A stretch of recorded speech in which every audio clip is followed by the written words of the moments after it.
आज की बात अब हर शाम सोमवार से शुक्रवार 8:30 बजे से। नमस्कार, आप देख रहे हैं इंडिया टीवी। आपके साथ मैं हूं गौनिका अरोड़ा। पीओके की जमीन लाशें उगल रही हैं। पीओके में आज भी तड़ातड़ गोलियां चली, लेकिन एक फर्क था, आज गोलियां दोनों तरफ से चली। पीओके में हालात बहुत ज्यादा खराब हो चले हैं। एक जंग छिड़ी हुई है और इस जंग का सिर्फ एक ही मकसद है, वो है पाकिस्तान से आजादी। जनरल मुनीर एड़ी चोटी का जोर लगा रहा है। मुनीर रावलपिंडी, इस्लामाबाद जैसे खूनी हथकंडे पीओके में भी आजमा रहा है। बाकी सारी खबर इस रिपोर्ट में देखिए।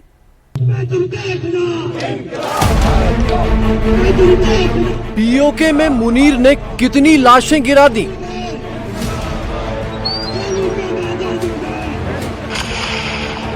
क्या पीओके ने भी बंदूकें निकाल ली?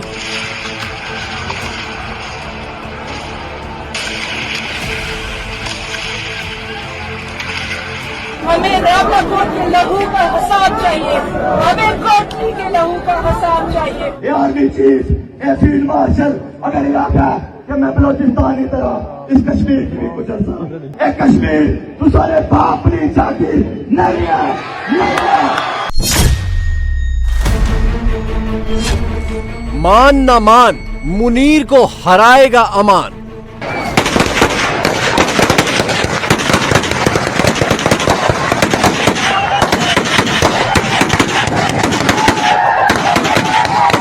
दहशतगर्द डिक्लेयर करके जो है वो गोलियों की बौछार है, गिरफ्तारियां, दोष धमकियां, घरों पर छापे, और ये सारा सिलसिला बदस्तूर जारी है। हमें पता है हमारा सका कौन है और किस कौम से कितनी हमदर्दी है। कश्मीरियों ने पहले से कहा कि इस्लामाबाद हमारा दुश्मन है। कहते हैं राशन नहीं जाने देंगे, राशन तुम नहीं जाने दोगे, रास्ते तजारती और भी हैं, खुलवाएंगे सारे रास्ते। कश्मीरियों ने पहले से अमान कश्मीरी उर्फ सरदार अमान खान, ये नाम मुनीर के कानों में दिन रात गूंज रहा है, क्योंकि पीओके ने मुनीर के खिलाफ जो जंग छेड़ रखी है उसका सरदार यही अमान खान है। अमान खान जहां खड़ा हो जाता है वहीं हजारों की भीड़ जमा हो जाती है। अमान खान बोलना शुरू करता है तो सांसें रोककर पूरा पीओके सुनता है। अमान खान जिधर इशारा कर देता है पूरा पीओके उधर ही चल देता है। फिलहाल सरदार अमान कश्मीरी का डेरा पीओके के रावलाकोट में है और यहां से वो जनरल मुनीर को सीधा चैलेंज दे रहा है। रोटी मांगने वाले अवाम को, अपने हुकूक पर हक मांगने वाले अवाम को इन्होंने कलअदम करा के दहशतगर्द करा दिया। मैं इन्हें बताना चाहता हूँ, बलोचिस्तान से पूछो दहशतगर्द कौन है, वो तुम्हारे लिए कहेगा तुम दहशतगर्द हो। केटीके से पूछो दहशतगर्द कौन है, वो तुम्हारे लिए बताते हैं तुम दहशतगर्द हो।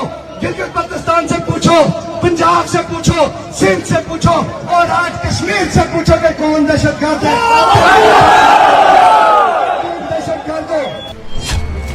सरदार अमान खान की उम्र सिर्फ 30 साल है। वो पीओके के युवा लीडर के तौर पर बहुत तेजी से उभरा है। सितंबर-अक्टूबर 2025 के पाकिस्तान विरोधी प्रदर्शनों में भी उसका बड़ा रोल था। पीओके की ज्वाइंट अवामी एक्शन कमेटी में उसका बड़ा रसूख है और इसी रसूख के जरिए वो मुनीर जैसे जनरल की नींद हराम किए हुए है। बिस्मिल्लाहिर्रहमानिर्रहीम। मैं सरदार अमान खान आप सबसे मुखातब हूँ। जिस तरह के आप सब अवाम को पता है कि 5 जून से लेके आज 15 जून तक 10 दिन हो गए हैं कश्मीर जिस हसार में है, और कश्मीर पर जो जुल्म बर्बरियत की इंतहा की गई है इससे सारे अवाम वाकिफ हैं। जहाँ पर जो है वो खुराक तक रोकी जाती है, जहाँ पर जो है हमारे रास्ते सारी चीजें रोकी जाती हैं। दहशतगर्द डिक्लेयर करके जो है वो गोलियों की बौछार है, गिरफ्तारियां, दोष धमकियां, घरों पर छापे, और ये सारा सिलसिला बदस्तूर जारी है। तमाम अवाम से अपील करते हैं, खित्ते भर के अवाम से अपील करते हैं वो बाहर निकलें, एहतजाज का हिस्सा बने, वो बाहर निकलकर इस जुल्म बर्बरियत के खिलाफ एहतजाज करें।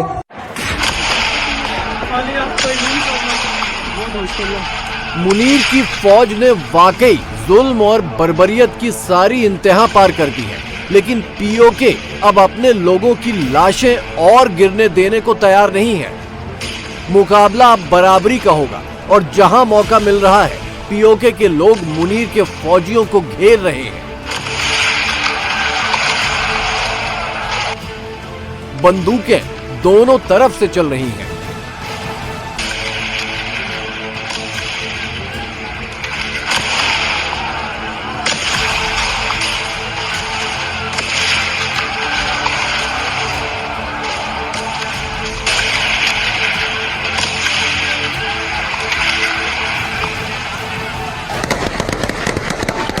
सरदार अमान खान और बाकी नेता हालांकि शांतिपूर्ण प्रदर्शन की बात कर रहे हैं, लेकिन पीओके ने अब मुनीर की गोली का जवाब गोली से ही देने का मन बना लिया है।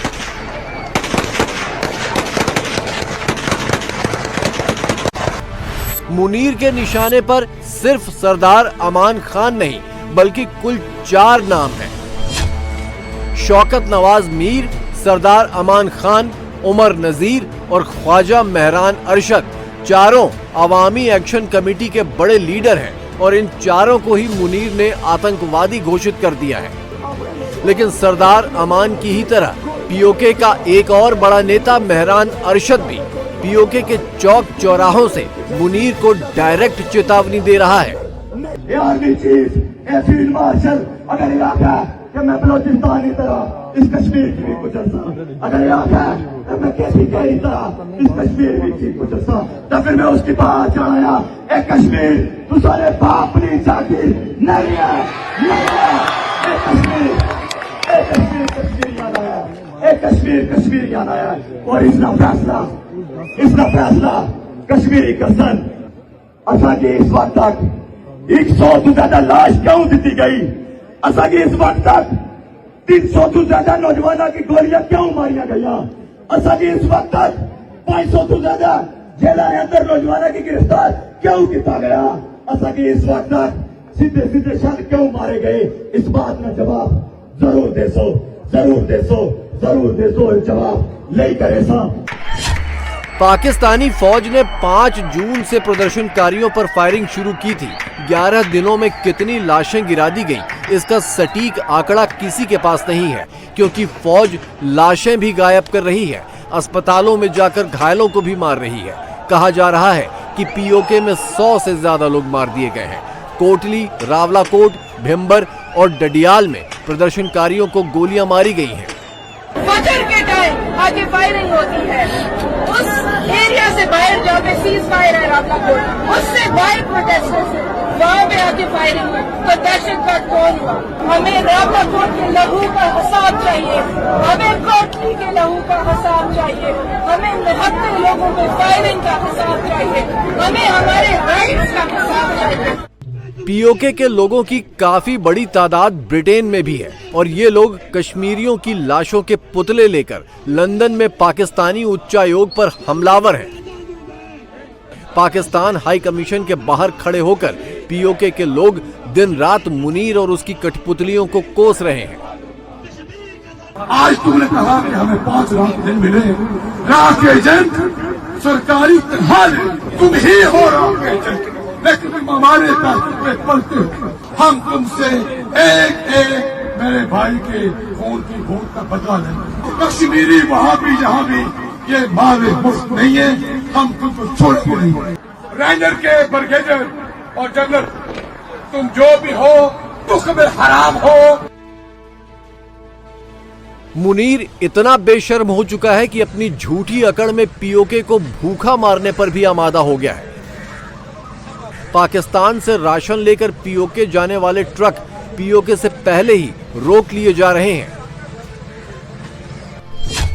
पीओके के लोगों का आंदोलन सस्ते आटे के लिए शुरू हुआ था। ये लोग पाकिस्तान से आटे के लिए सब्सिडी मांग रहे थे, लेकिन फौज ने अब आटा राशन पूरी तरह रोक दिया है। जवाब में पीओके ने ऐलान कर दिया है कि वो भारत की ओर का रास्ता खोल लेगा। कहते हैं राशन नहीं जाने देंगे, राशन तुम नहीं जाने दोगे, रास्ते तजारती और भी हैं, खुलवाएंगे सारे खामखियाली होगी। कोई ये समझता है कि वो आटे का तोड़ा मीडिया के ऊपर आके बयान देते हैं, कहते हैं हम सब्सिडी खत्म कर रहे हैं, हम आटे पर सब्सिडी खत्म कर रहे हैं। हम तुम्हें कहते हैं तुम्हारे मुंह पे मारते हैं सब्सिडी। तुम रियासत से बाहर निकलो, रियासत के सारे वसाइल जो है वो हमारे हवाले करो, तुम रियासत से बाहर निकलो, हम जाने, हिंदुस्तान जाने। ये हमें बताते थे हम आपके वकील हैं और हम आपका मुकदमा लड़ेंगे। बड़ा अच्छा मुकदमा लड़ा है तुमने हमारा, बड़ा अच्छा मुकदमा लड़ा है। पीओके में पाकिस्तानी फौजियों के साथ झड़पें 2021 से शुरू हुई थी, लेकिन 2026 में दो बड़ी बातें हुई हैं। पहली ये कि पीओके हिंदुस्तान की ओर कदम बढ़ाने लगा है, रास्ते खोलने की इच्छा जताने लगा है और इससे भी आगे बढ़कर दूसरी बात ये कबूल करने लगा है कि उसके लिए हिंदुस्तान ही बेहतर है।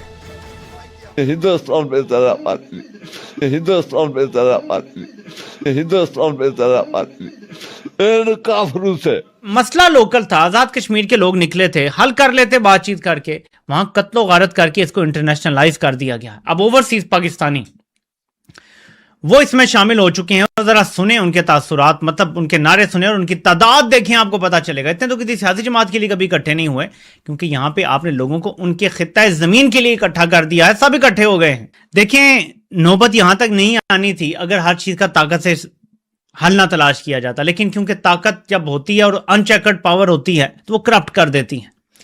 अब इनको ये यकीन हो चला है कि हम 5000 बंदा भी मार देंगे तो आर्मी सतह पे तो कोई दबाव नहीं आना हमारे ऊपर। फौज के पास 80 सालों में एक ही बयानिया है कि जो फौज की मर्जी के खिलाफ जाएगा वो मुल्क दुश्मन है। जर्नैलों को ये गरूर है, तकब्बुर है कि मुल्क चलाने का इस्तेकाक और हक उनका है, वो जो चाहें फैसले करें, वो स्याह करें तो भी दुरुस्त, वो सफेद करें तो भी दुरुस्त, और जो नहीं मानेगा वो गद्दार है।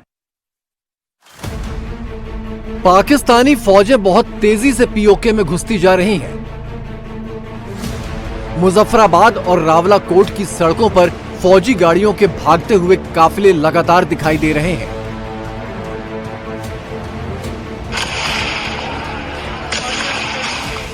मुनीर जान गया है कि अब बंदूकों के बगैर पीओके में टिक पाना मुमकिन नहीं,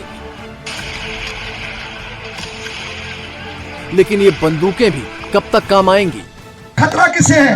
हम पहले से कहते हैं इस्लामाबाद कश्मीरियों का दुश्मन है। कश्मीरियों ने पहले से कहा कि इस्लामाबाद हमारा दुश्मन है, और हम इसलिए नहीं कहते कि इस्लामाबाद हमारा दुश्मन है, किसी तासुब के बुनियाद पे नहीं, अपने तजर्बे की बुनियाद पे कहते हैं, अपने बहे हुए लहू की बुनियाद पे कहते हैं कि हमें पता है हमारा सका कौन है और किसको हमसे कितनी हमदर्दी है। हमें किसी की हमदर्दी नहीं चाहिए, हमें किसी की हमदर्दी बिल्कुल नहीं चाहिए। ये जंग अपने जोरे बाजू पे लड़नी पड़ेगी। नौजवान दोस्तों, साथियों, अपने जोरे बाजू पे लड़ेंगे, अपना पासपोर्ट भी रखेंगे, अपना झंडा भी रखेंगे, अपनी असेंबली भी रखेंगे, अपना वतन भी रखेंगे और उसमें अपना राज भी रखेंगे इंशाल्लाह ताला। पाकिस्तान और पाकिस्तानी फौज ने पीओके को 78 सालों तक इस्लाम के नाम पर बरगलाया, धोखा दिया और इसी बहाने आटे बिजली के लिए तरसा कर गुलामों से भी बदतर हाल कर डाला। लेकिन जब पीओके अपना हक मांगने के लिए खड़ा हो गया तो पाकिस्तानी फौज के मोहरे फौजी टट्टू पीओके को भारत के नाम से धमकाने लगे हैं। या आप कश्मीरी जो है इस नापाक नजिस के पीछे चलकर पाकिस्तान के खिलाफ बगावत कर रहे हैं तो अल्लाह ये माफ नहीं करेगा, बड़ी सख्त सजा लगेगी तुम लोगों को। सोचो, अगर आजाद कश्मीर के लोग मुझे जवाब दे, अगर भारतीय फौज आके आजाद कश्मीर पे कब्जा कर लेती है तुम्हारा क्या बनेगा? तुम लोग नापाक हो चुके हो, जलील हो चुके हो। तुम एक गैस का सिलेंडर अपना इस्तेमाल नहीं कर सकते, एक मुर्गी जो तुम खाते हो पाकिस्तान से जाती है, एक गंदम का दाना तुम्हारे पास नहीं है।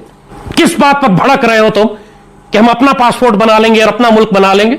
जब तुम पाक फौज को रोकोगे, ये बात तो बच्चा भी जानता है कि वहां भारतीय फौज होगी, फिर उससे निगोशिएट कर लेना। फिर तो मुझे लगता है कि तुम जो हरकतें कर रहे हो, तुम भारतीय फौज को एक मर्तबा आजाद कश्मीर में बुलाओगे। भारत न कभी पीओके में घुसा, न कभी जबरन कब्जे की कोशिश की। पीओके समेत पूरा जम्मू कश्मीर भारत का हिस्सा है। इस पर हिंदुस्तान और हिंदुस्तान की संसद भी मुहर लगा चुकी है। लेकिन भारत का मानना यही है कि पीओके जोर जबरदस्ती से नहीं बल्कि खुद ब खुद वापस आएगा और इसके लक्षण दिखने भी शुरू हो चुके हैं।